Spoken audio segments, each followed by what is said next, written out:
Hello and welcome to a very special episode of What Do You Call It podcast. I'm your host, GB. Today's guest is a member of New Age, King of the Cage. Please welcome the unhinged Jack Maxwell. Jack, how you doing? You all good?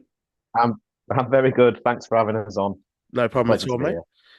here. So I normally start off with one the clocks or kind of discuss wrestling as a sort of Mhm. a highlight of your career, but it's just because I saw a YouTube short from your interview with This Is Wrestling film, and I couldn't Okay. help notice your bright orange shirt, the whole city. Yeah. So Yeah, yeah. not to say that I'm a whole city fan, Arsenal probably even hate me more. FA Cup final like 10, 11 years ago. Don't remind me. Gonna ask you, Jack, do you think you'll be back in the Premier League anytime soon? I don't want to be pessimistic, but no. I thought we had a really, really good chance last Mm, year with Liam Rossini. There was obviously like a big recruitment drive in January. We brought in like Fabio Carvalho, which was like an amazing signing for the championship. hmm And we just couldn't quite get over the line. We ended up finishing seventh. I think it was like 2 points off the Yeah. playoff places or something. And then the next day, Rossini gets sacked for some inexplicable reason. Madness, isn't it? And now like Philigine's gone, Greaves has gone, all these great loan players like Cavallo and Delap that we had have gone back. hmm And it just doesn't seem like we've strengthened the same. So I think it might be a bit mid-table mediocrity for us this season. Yeah, no, that's fair. Hopefully you don't get relegated, but it'll be a bit of a Yeah, battle. But I think hopefully. I think you'll be okay still. Yeah, I think I went to a friendly game. We played Fiorentina a couple of weeks ago. We drew Mhm. 2-2. Obviously, you can't really read too much into friendlies, can you? But I think we showed enough to say there'll be teams worse than us this season. But yeah, I don't think we'll be flirting with the playoffs like we were last season. Put it that way. Nice. I do remember you in the Premier League.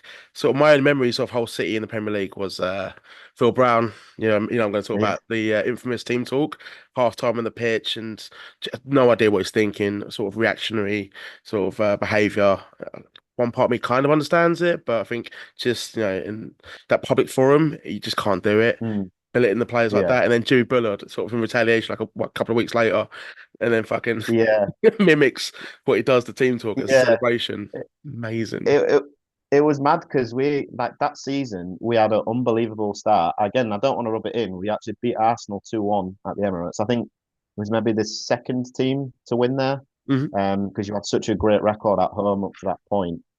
And I think we were fourth at Christmas Day. I think Christmas Day we were sitting in the Champions League places, and then we got smashed 5-1 by Man City, and that was when the half-time team talk happened.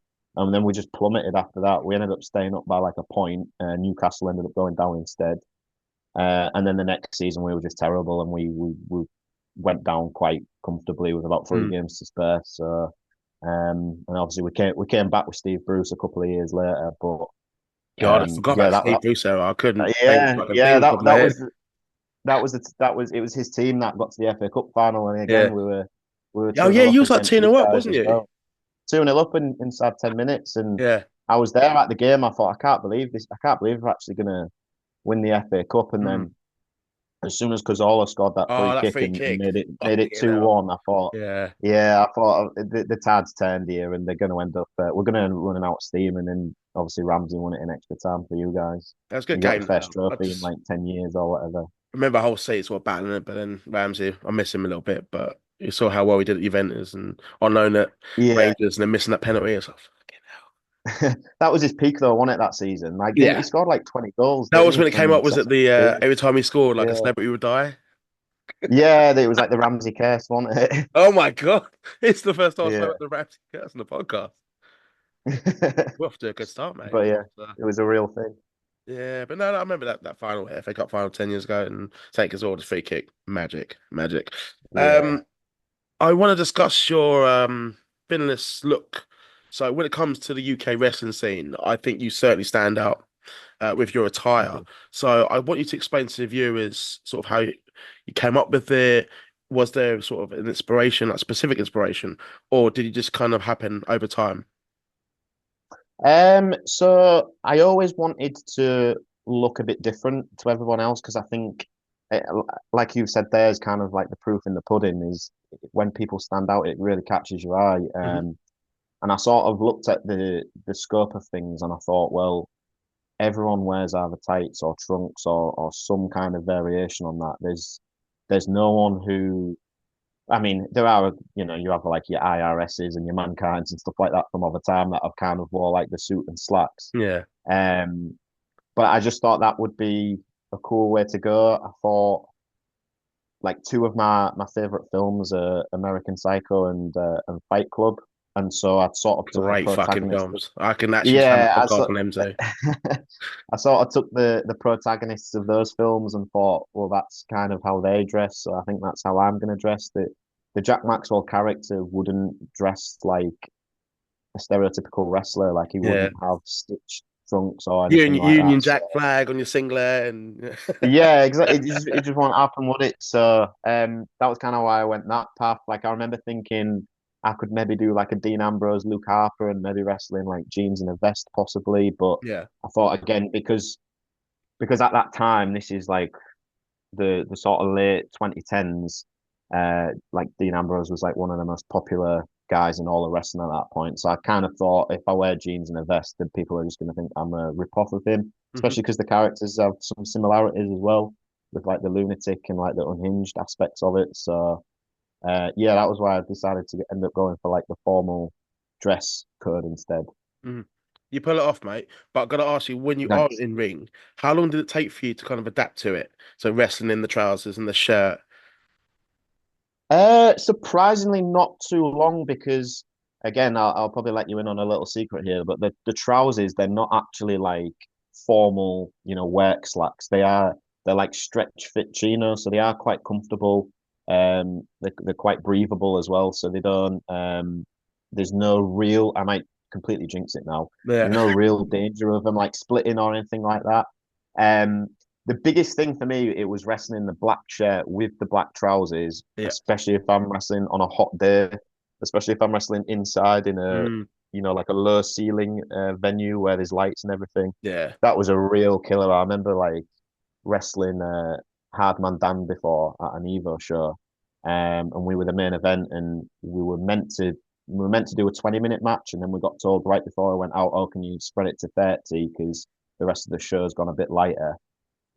So I ended up wrestling like 30 minutes just in jet black, everything. Yeah, I think I looked like I was going to pass out when I got to the back after that one.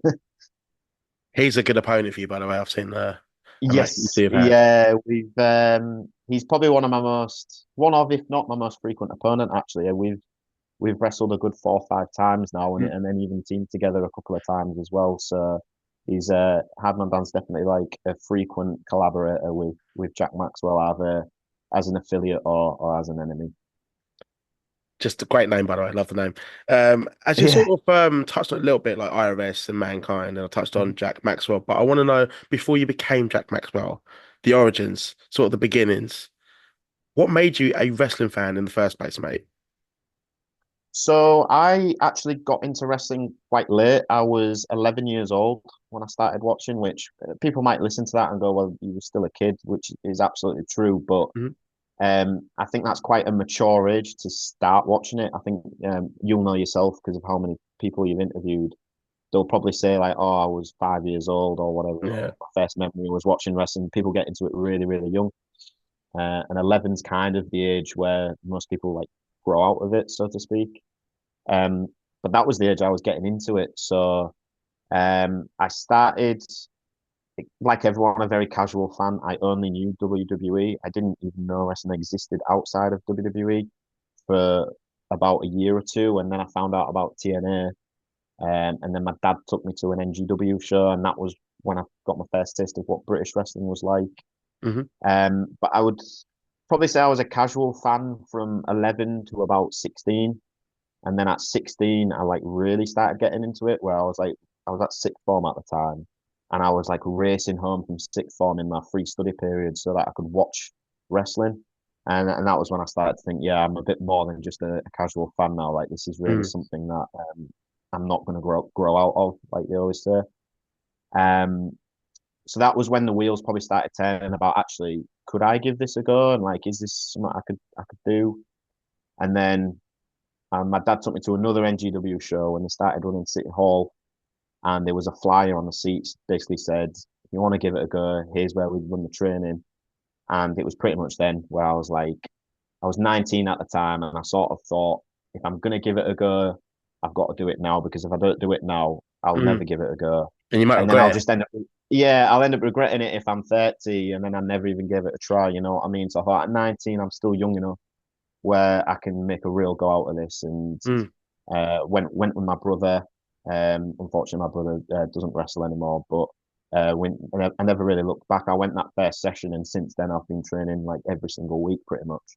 Tell me about the first few sessions. So we're early days, you're through the doors, you're inexperienced, and this is all new to you.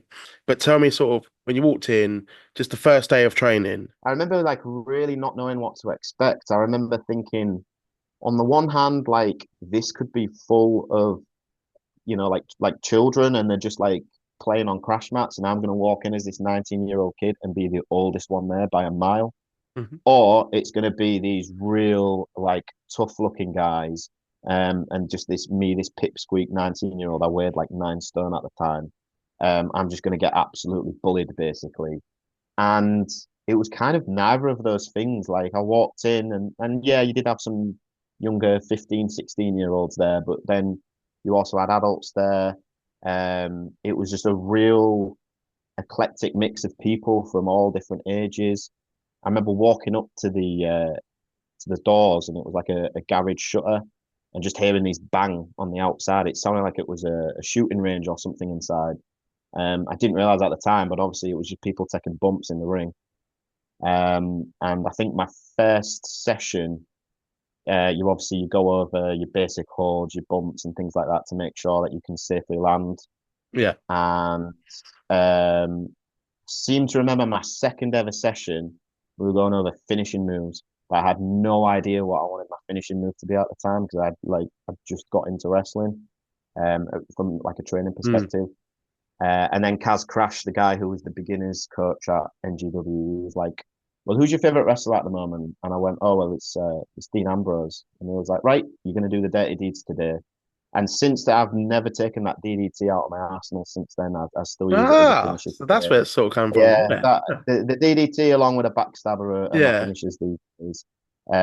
So yeah, I picked that up wrestling training session number two, and it's never left my moveset. I've always used it. Nice, nice. It's a really good move, by the way. I think it's very underrated. I think he does it better when it's like when he lifts the opponent and then comes down. Yeah, like the Impaler one. Yeah. I I'd think it's Death Rider. yeah, Yeah. yeah, I think it's called the Death Rider. I might have to bring that out on like a big match or Hmm. something. You know, when the regular one doesn't do it, I might have to bring out the big one or do like the tornado one What off would you the call second it if rope you was or something gonna like that. do your own Death Rider? Oh, Sort of Jack Maxwell themed. yeah. Well, because of the name, because of the Maxwell thing and Max, I remember always thinking like Maximum Impact might be a cool name for a finishing move, but I don't know. I don't I hate don't know if it. it's a bit too corny. I don't know if it's a bit too corny. Yeah, I yeah. like the So name, maybe but that. in terms of the gimmick, Yeah. yeah, I see what you mean. I see what you mean, but I like the name. Yeah, it's a weird one, isn't it? I think I'd probably have to go to the drawing board a little bit with that one Yeah. and see what I could come up with. If you do settle on Maximum Impact, we'll come back to the show. Yeah, yeah. Well, so this was the point where I decided to use it. Love it, love it. I want to touch on your in-ring debut. I like Hmm. asking British wrestlers this just because you tend to get better stories sometimes, and sometimes people have families there. They can fuck up a lot. It's battle royals. It could be tag teams. But Jack, tell me about your in-ring debut. How long had you been training prior to it? Did you have any friends, family? What was the match stipulation? Just tell me all about it, mate. Go into detail as much as you can. Of course. So I had to wait a very, very long time to debut. It was near enough 3 years dead on of like training Really? regularly because Ah, yeah, because well, one of it was part of it's on me for that first year and a half. I just think I was way too shy and I was way too nervous and I just didn't have the required confidence level. yeah. And then I'd got a little bit of an injury about a year and a half in, and I had to miss like 6 weeks. Hmm. And that 6 weeks where I was gone just absolutely like killed me. It was so awful, like having to show up knowing that I couldn't take part and just watch everybody else, and it made me realize how much I missed it and how Mhm. much I wanted to make up for lost time when I got back. So I just came back with a completely different attitude, different mentality, and my confidence just absolutely skyrocketed in that next sort of year and a half.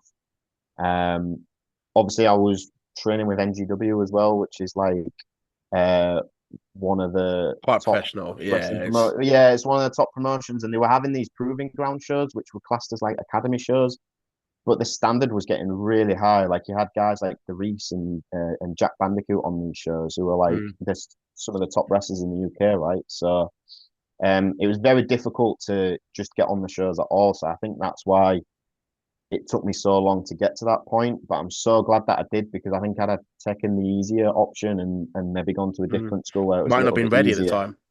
I don't think I'd have been ready. And so ultimately, when I did have my first match, which was against Kaz Crash, the guy who was the beginner's coach, which was kind of like a little bit of a full circle moment. I could probably watch that match back now and go, yeah, I did all right there. I don't think I'd cringe or be wanting to watch it from behind the pillar, being like embarrassed about Yeah. myself. And I think that's because I had so long of a training process that they wouldn't put me on that show until that I was absolutely ready.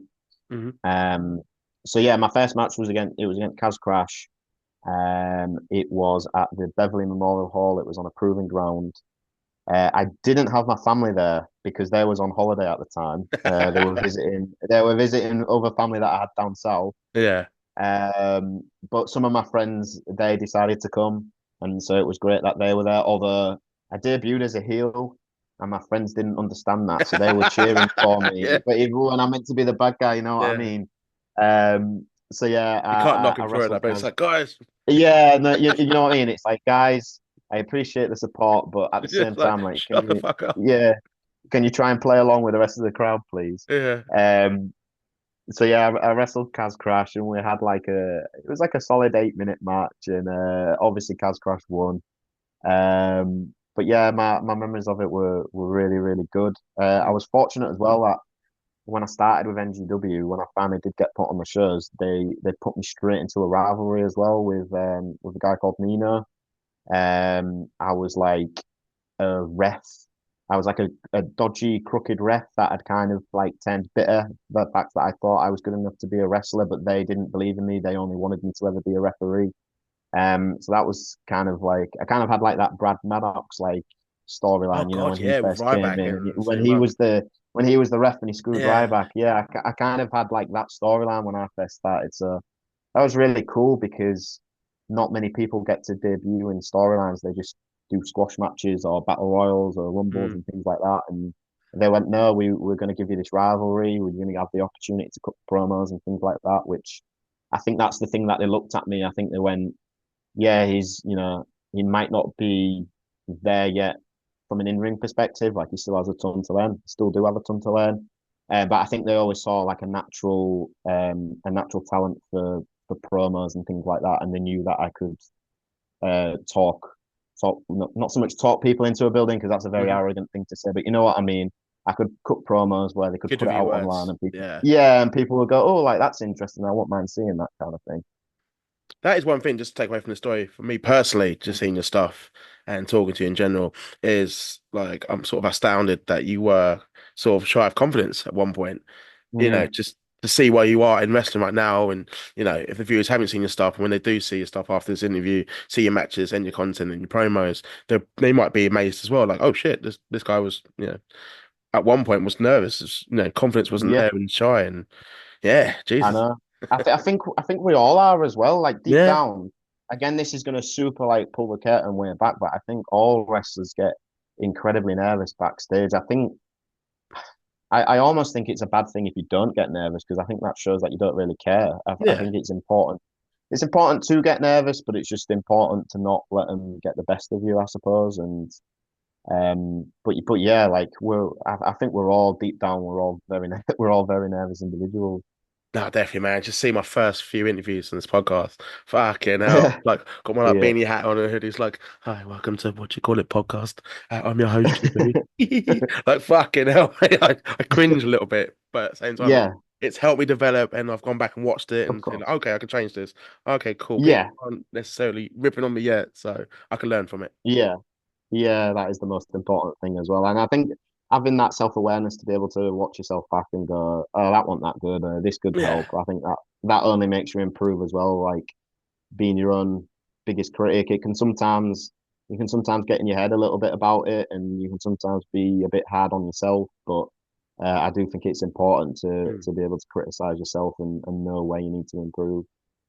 Just before I move on, what was your mates' feedback, by the way, in the crowd? Like, were they so into the match? Like, I know you mentioned about they forgot to boo you, but in general, like afterwards, they're like, oh, that's fucking awesome, mate. That's brilliant. Can't believe we beat you up. Yeah, yeah, yeah. They did love it. But I remember them saying like, as soon as I saw them afterwards, they were like, "Oh, you need to be a good guy at the next show." And I'm thinking, guys, you don't understand how this works. You can't just flip one. We're not Big Show. We can't just You're flip not the one show big to the show. other.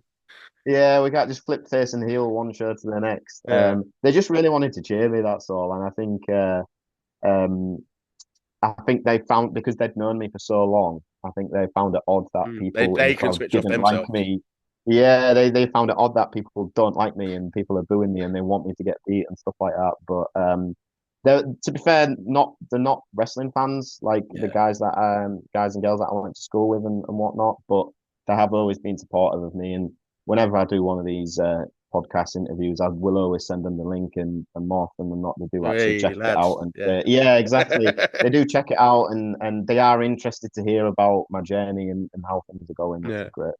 No, that's wicked, man. That's good to have that support. Yeah. Fight Factory Wrestling Company. A few listeners might be familiar with that already. Reason being for that is I spoke to Yona Dutch and his daughter Okay. Kaya. So I can't say enough good things about the company. I've seen your matches on there, and I've been keeping up to date really with the products on YouTube. I think it's brilliant. Yeah. Got to Yeah. Yeah. ask you, when you joined the promotion, what was your first impression to sort of where you are now, New Age faction, and your overall run in Fight Factory? Yeah. So we're looking at about since I've like properly been a member of Fight Factory, we're about two and a bit years now. Hmm. I'd started there on a consistent basis in I think it was June of 2022. So yeah, we're just over 2 years now. But I'd done a couple of shows beforehand. I'd done a couple of battle royals and a couple of rumbles. The annual Mantle Memorial Battle Royal. I'd done that I think twice. And it basically came about because Rogan of Reese and Rogan was essentially asked by them, "Oh, we need to fill up the numbers for this Rumble. Is there anyone you can think of?" And he'd put a couple of names forward, and my name was on that list. And I guess I'd just made enough of an impression when I went there that it was enough for them to go, "Oh, we want to bring him back." Like I said, they brought me back for another couple of battle royals, and then they went, "Oh no, actually, we want to use this guy now on a more regular basis and put him into storylines." I've my experiences with Fight Factory, like they've always been good. The very first thing I can really remember, my first impressions of them, was just how welcoming of a locker room and how welcoming of um, I guess a family it was. Hmm. Um, and you know they've always been good at giving new people opportunities, giving lesser experienced guys opportunities, and that's the only way that we improve and we can get better is by people taking a chance on us. And they didn't have to do that, but they did, and it's something that I'll be eternally grateful for. Like, Mm. whatever I go on to achieve in the rest of my career, however whatever heights I might or might not reach, like I'll always owe an immense amount of gratitude towards Fight Factory for enabling that to happen.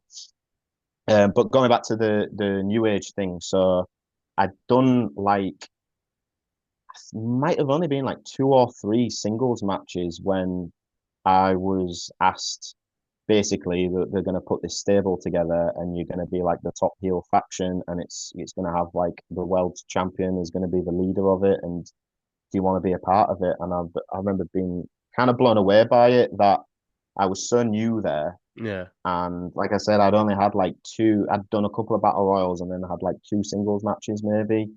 And they were like, "Oh no, we want to put you into this like storyline that's basically going to put you in the main event or going to have you involved around the main event." And it was mad, and it was something that I also jumped at the chance to do. I felt like the thing I liked most about the dynamic of the New Age was that everybody was so different. So you had like KD as the champion. Yeah. You had Morgan, who was like the bodyguard henchman. You had Flex Puffington in there, which was like this kind of he was always like the beloved comedy babyface, and then he'd suddenly turned heel. So that created like a real interesting dynamic of like, oh, where's he gonna go? Yeah. Um, and then you had Benjamin Quill, who got added kind of last minute as well, who weirdly enough had a similar route to what I had in NGW, where he was a cameraman and a referee that had again decided that he'd had enough, and then he joined as well. So you had a really interesting dynamic of the different characters at play, and I think that's what Dutch liked about it so much was that it wasn't like everybody was the same and you could just interchange people and it didn't really Mm. matter. It was like each pairing you put together for a tag match, you knew you were going to get a completely different match based on the people that you put in there. So I just think it created for a really great dynamic. I thought it was cool as well when you challenged KD for the title as well. Yes, Sort of how it was teased, and then sort of you're gonna lay down and sort of have a. It was a short match, but it's quite cool to sort of see that. yeah, Oh, dissension could be there. yeah. That was a strange one actually because that was a show where they kind of done like a Cyber Sunday kind of vibe with it, where they'd let fans choose the matches. Hmm. And so it ended up being like the two people in the stable went against each other, and it was an odd dynamic because we're both the bad guys, so the crowd don't really know who they want to win. I think they were more on my side just because I was the challenger, and I guess they thought, well, we'd rather have a new champion than not, even if we don't like either of them, kind of thing. Um, but it was really cool to do, and it was cool to get to wrestle KD as well because at that time I didn't think I was going to have the opportunity to do so with us both being in the same stable. I didn't think it was ever going to be a possibility that Yeah. we would wrestle. I knew we would maybe team together, but I didn't think we'd ever go against each other. So it was a real fun match to kind of play about with and It was done go well, and right. the crowd were proper into it as well. Yeah, let's see how we can make a bad guy match kind of Yeah. work, and let's see if we can get them invested in it. And I think we did a pretty good job with what we could have done. I thought it was executed very well, mate. I thought it was really good. Thank you, The thank fight you. match of it is brilliant. Production value is awesome. Yeah, Great roster, good yes, matches, and just yes, great crowds as well, as you can see yeah. in the Always videos. yeah, they have a very devoted fan base where you kind of will see in the crowd the same people all the time. That they're Mm. just there. They will go to every show. Again, amazing production value. The Gainsborough venue that they run in the church, which is where that match with KD was. There's something about a wrestling show taking place in a church that it just looks so amazing on camera, and it's Yeah. almost like it looks kind of cinematic as well. I think when you see like the light shining through Yeah. the window panes and whatnot, it's a really cool vibe. So, I'm glad that the Fight Factory weekly show is going well and they're putting more matches out Mm. there. Good views on YouTube Um, as well. yes, yeah. I think it's really good for them to be able to put one match out a week, whether it's a recent match or whether it's digging back through the archives. Hmm. I think that's only going to help them going forward to get more eyes on the product, which it deserves to have. How's it Cool. wrestling in Barcelona? Mad. That was something that I never really thought would happen. Yeah. Because I'd been part of PPW Pursuit Pro Wrestling for quite a while. Like I'm honored that I was one of I want to say like guinea pig students where I got to go there just before it had opened to do like a taster session to see what it was like with Liam. When he was just kind of thinking about what are my sessions going to be like. And I'm delighted that I've been there since day one, pretty much. Like I've for as long as they've been open, I've been a member there. And then I got to do First Pursuit, which was like a huge honor as well to get to be part of their first ever show where that card was just stacked. I had like Leon Slater was on it, who's like Mm. TNA superstar now. So, and then yeah, a couple of months later, Nathan Black, who's the owner of the place, like pulls me to one side and he's like, "We're doing this show in Barcelona in January. Like, you think you'll be able to do it?" And I was like, "Of course. Like, whatever it takes to get me there, I'll do it. I'll take the time off. I'll take the time off work, of course." Well, yeah, get all of a sudden Yeah. can't come in. Thankfully, I didn't have to pull a sickie. Yeah. Thankfully, I could have I just used the annual leave for the Friday and the Monday, and then we obviously did the show at the weekend. But yeah, that was an incredible honor to get to wrestle abroad. Um, I remember being the biggest thing I remember being nervous about was wrestling people that weren't English because we wrestled an Italian guy called Nico Mm. Narciso, and then a Dutch girl called Oh, the mixed Julia. tag. Obviously, Yeah. yeah, the mixed tag I teamed with Yeah. Eve Bateman, and yeah, I remember thinking, oh, like the language barrier was kind of scaring me a little bit, but they had such great English. I think they do that in Italy and Holland because it's a compulsory subject, isn't it, to learn Yeah. English. So they always have that good uh, understanding of English. So the match ended up going through fine. Like there was no communication issues or anything like that.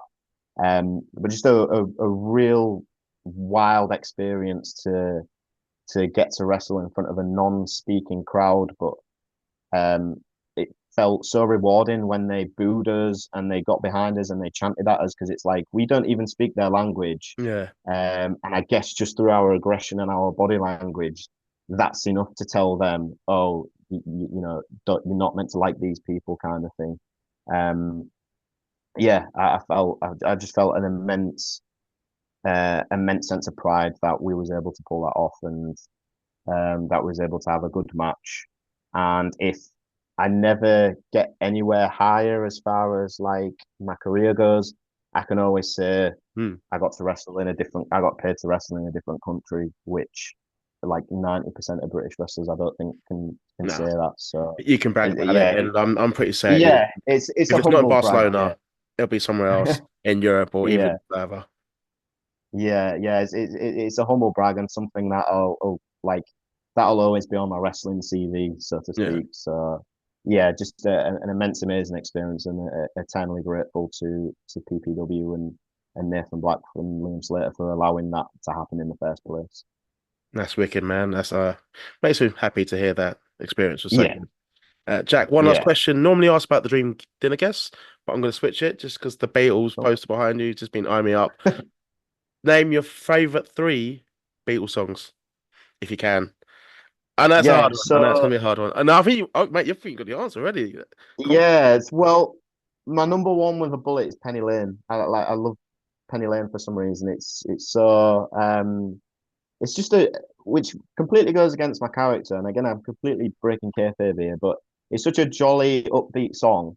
Um, I can't help but sing on. along to it every time I hear it. You say that though, but So like American Psycho, like he was a fucking psycho, and yeah, I need true. to And write he and say the listened word to twice, but yeah, listen to the shit he was listening to. Fucking yeah, he listened to the upbeat songs to get him into the yeah, mood. Yeah, maybe that's what it is. So yeah, I would say Penny Lane is number one. Um, Lucy in the Sky with Diamonds is definitely up there as well. So I'll put that at number two. And I think number three, just because it's so different. And I remember the first time I heard it thinking, what the hell is this I'm listening to? I'm gonna go Day in the Life just because of how bizarre of a track it is. yeah, And I remember like finding out about the whole like Sergeant Pepper phase they were going through where they were like recording while on LSD and stuff like that. And then I go, yeah. right, okay, now I know where the song came from. Fair enough, mate. I'm quite uneducated on the Beatles, but I know they're most one of the most popular bands of all fucking time. So I thought, Yeah, why not ask that question? Not that I don't cool. like that question after you dream dinner guest. And I feel like there's gonna be a few diehards out there. Just anyone likes the Beatles in general, will be like the poster, and yeah, Yeah. It's become this poster's become its own character because I always like try and do these interviews from here and yeah. like it's hard to not notice it. So Yeah, every yeah, yeah. time it's like, Oh, oh mate, yeah, I don't see take the it down for Beatles any behind interviews. If it. anyone does, then I can smack Yeah, them. it's got to stay there now throughout. The But contract. yeah, hopefully the Beatles aficionados out there will be happy with my three picks. I've tried to keep them quite different from each other. Awesome. I'm sure as soon as we finish this recording, I'll think of another song and I'll be like, no, that should have been in the Yeah. top three No, instead. mate, you But can they, drop me a message. Just let me know. So there's a few more. But for me, it's probably Hey Jude. It was a boring one to say, but for me, I can just listen to that whenever. Not because of the yeah, Euros or Jude Benham, but just I loved this as a kid. yeah, It's a great song and makes yeah. It nah. is a good one, but it never ends. I feel like that's the only thing. That's a The good na na point. na at the end. It feels like it goes on Yeah. for about 10 minutes. Shut up, Ringo. Um, Yeah, exactly. I don't think you could ever do that on karaoke because people would just be like, right, come in on, we've it, repeated yeah. it 8 times. Now get off the stage. You So know get what the I fuck off the stage. mean? Wicked man. Great chat. Some surprising talk from you, if judging by your Yeah. social media. But it's been a brilliant chat, honestly. Just be able to switch off a little bit, kind of get to know Jack Maxwell, the character and the person himself. And I've had a blast. Jack, where can the listeners find you on social media? So my Instagram, actually, I'll start with the Twitter. So the Twitter is at the Jack Maxwell, and my Instagram, annoyingly, because I got to the Instagram party so late, I literally only got an Instagram like a year and a half ago. I guess the Jack Maxwell was already taken, so the Instagram handle is at the Jack underscore Maxwell instead. But you should just be able to type in Jack Maxwell and find It me. does come up, yeah. Um, Underscores are the worst. yeah, yeah. So yeah, they're the two places that you can find me. If if you've never seen any of my stuff before, Hmm. um, you can check it out on, like we said, the Fight Factory Wrestling Weekly channel. Like a couple of matches will be on there. Or if you just want to stick Jack Maxwell into YouTube, there's like the PPW match with Hardman Dan's on there. Hmm. That Barcelona match with Eve Bateman against Nico and Julia we was talking about is on there somewhere as well. There's a Planet Wrestle one against Leon Slater, which like he'll probably be my claim to fame. Like the path to superstardom that he's on, to say that I got to wrestle him was is another like little humble brag. So Hmm. there'll be plenty of content on there, and all different types of match types as well. Yeah, kid. I'll put your social media handles in the description below. If the listeners out there can follow Jack Maxwell on his social media handle, follow me on my social media Please do. handle, which will be in the description below. Like this video, subscribe to the channel. But for now, everyone, take care.